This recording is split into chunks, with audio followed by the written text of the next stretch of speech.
እንሆ በታ መዓልትቲያ ክልተ ኻባታቶም ካብ ኢየሩሳሌም 60 እስታዲዮስ ዝምርሓቃ ኢማሁስ ናብ እትበሃል ዓዲ ይኸዱ ነበሩ። ንሳቶም ከዓ በቲ ዝኾነ ኩሉ ነገር ንሓድሕዶም ይዘራረቡ ነበሩ። ኮነ ድማ ክዘራረቡን ክመራመሩን ከለዉ ኢየሱስ ባዕሉ ቀሪቡ ምሳታቶም ከደ ከየለለይዎ ግና ዓይንቶም ተሰዊረን ነበራ። ንሱ ድማ እዚ እናኸድኩም እናጎየኹምን ንሓድሕድኩም እትዘራረብዎ ዘለኹም ዘረባስ እንታይ እዩ በሎም። እቲ ሓደ ካብኦም ቀሌዮጳ ዝስሙ በዘን መዓልታት እዚኣተን ነዚ ኣብ ኢየሩሳሌም ዝኾነ ነገር ዘይትፈልጥሲ ንስኻ በይንኻዶ ኣብኣ ጋሻ ኢኻ ኢሉ መለሰሉ። ንሱ ኸዓ እንታይ እዩ በሎም።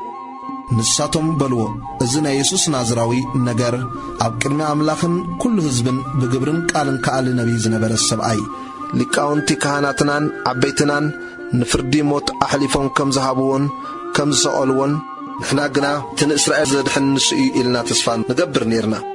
ምስ ናይ እዚ ኩሉ ከዓ እዚ ካብ ዝኸውን ሎሚ ሳልሰይቲ መዓልቲ እያ። ክናኸ ካባታትና ኣንስቲ ናብ መቓብር ኣንጊሄን ነበራ እሞ ኣስተንክራና። ስጋኡ ምስ ሰኣና ከዓ ህያው ምዃኑ ዝነገርዎን ረኣይ መላእኽቲ ከም ዝረኣያ መጽየን ነገራና።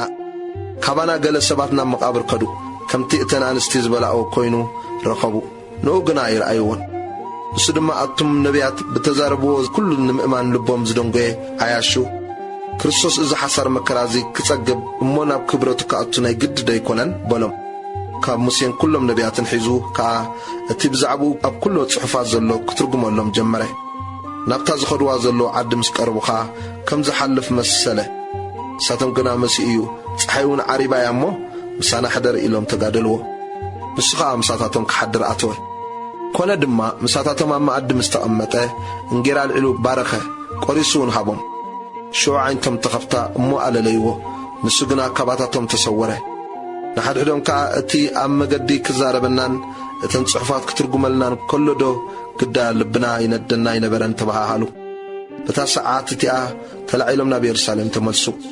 ነቶም 10 ሓደነቶም ምስታታቶም ዘለውን ከዓ ተኣኪቦም ረኸብዎም። ንሳቶም ከዓ ጐይታ ብሓቂ ተንስኡ ንስምዖን እኳ ተረኣይዎ በሉ። እቶም ካልኦት ድማ እቲ ኣብ መገዲ ዝኾነን እንጌራ ምስ ቆረሰ ከዓ ከመይ ከም ዘለለይዎን ነገርዎም።